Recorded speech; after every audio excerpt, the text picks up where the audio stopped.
Welcome into the recap of a brutal Cubs loss, 3-2 to the Reds on Monday evening at Wrigley Field. I'm David Kaplan. It's brought to you by our great partners at Wintrust. They are the exclusive home of Cubs checking.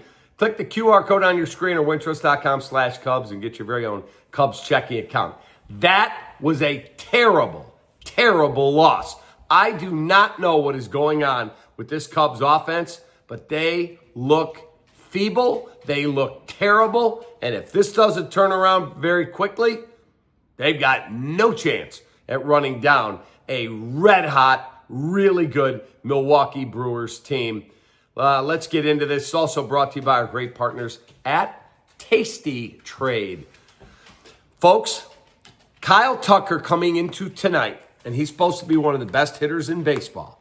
Kyle Tucker coming into tonight since July 1st against fastballs only, hitting 160.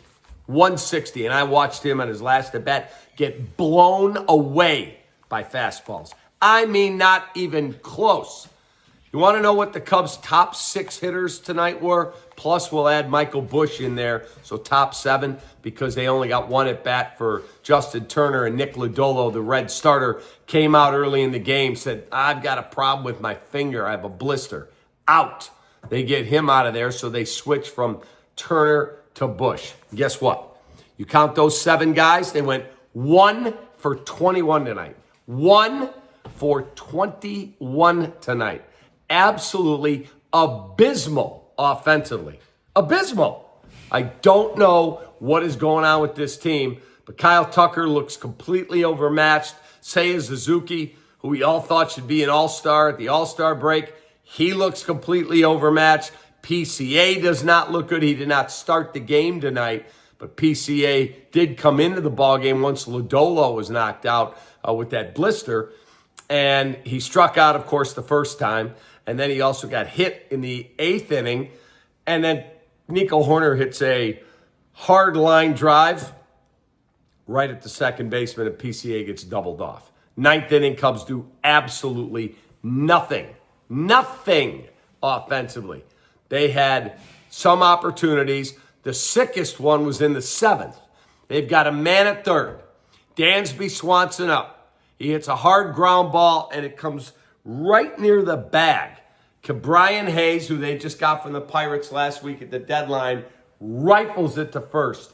Dansby Swanson, I gave him credit yesterday. I'll give it to him again. Running hard. They call him safe. And guess what? Terry Francona, Hall of Fame caliber manager, says we're challenging that. He never touched the bag. That's exactly right. He came up that short trying to stretch to touch the base. How do you miss first base? How does that happen? And guess what? You turn on the thing after review. The runner never touched first base. He's out. Inning over. Take the tying run off the board. Castro had scored. And so it's 3-2. 8th inning, you get the double PCA off of first. 9th inning, you go down as feebly as possible. And there's your ball game. Caleb Thielbar gave up a hit. That was the one that gave the go-ahead run in. You had Ian Happ make an error in left field. You had Dansby Swanson boot a ball. He did hit a booming 2-run home run that gave the Cubs a brief 2-1 lead. But add it all up, this team looks lost. They look overwhelmed. They look like they've got no juice whatsoever. Just an awful, awful state to see the Chicago Cubs in when they were playing such good baseball for such a long set of months. Now, let me tell you something else. Mike Soroka started tonight. This was the big acquisition we had to have at the deadline. Mike Soroka. Everyone else is going out and getting Joan Duran and Ryan Helsley and all these different dudes. And guess who we get? Mike Soroka. I thought this guy has a little bit of an injury history. Okay, let's see what happens. He did strike out the side in the first. After 2 innings, shoulder hurts. Out. So I went to AI. I said, hey, Grok, what is Mike Soroka's injury history? Listen to this. Michael Soroka has had some tough injuries, including tearing his right Achilles tendon twice, which sidelined him for nearly all of 2021 and 2022. He's also dealt with a shoulder issue, a hamstring problem, and forearm inflammation that ended his 2023 season early. He pitched last year for the White Sox, who were the worst team in baseball. And then he went to Atlanta. And then we had to have him. Couldn't get anybody else. Michael Soroka leaves with a shoulder problem. I would be willing to bet he's headed to the injured list. Let's take a look quickly at our pitching matchup, sponsored by Hooters. We call Winging It. Ben Brown was very good tonight. That is the one thing you can hang your hat on tonight for the Cubs. Soroka, 2 innings, 1 hit, 1 run. It's earned 3 Ks. And then Ben Brown, 4 innings of 2 hit, 1 run baseball with 5 Ks. And for the Reds, Nick Lodolo lasted 1 2/3, no hits, no runs, 1 K. And then they used a collection of relievers with Barlow picking up the win. He's 5-0. Our Studio 41 look ahead.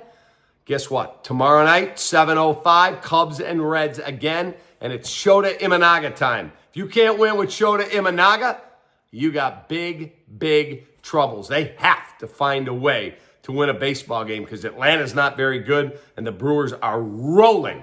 And they're down there again for the next 2 nights. And this look ahead is brought to you by Studio 41 Home Remodeling Showroom. Go to studio41.com. This kitchen, they did it. They're awesome. And finally, our player of the game tonight. I mean, nobody was really awesome tonight for either club. The Cubs were just bad. They just were worse than the Cincinnati Reds. I guess I'm going to have to give it to, I'm not going to give a freaking MVP. Apt, there's your promo code. No MVP. Trainwreck City. Trainwreck. Have a great night. Take that.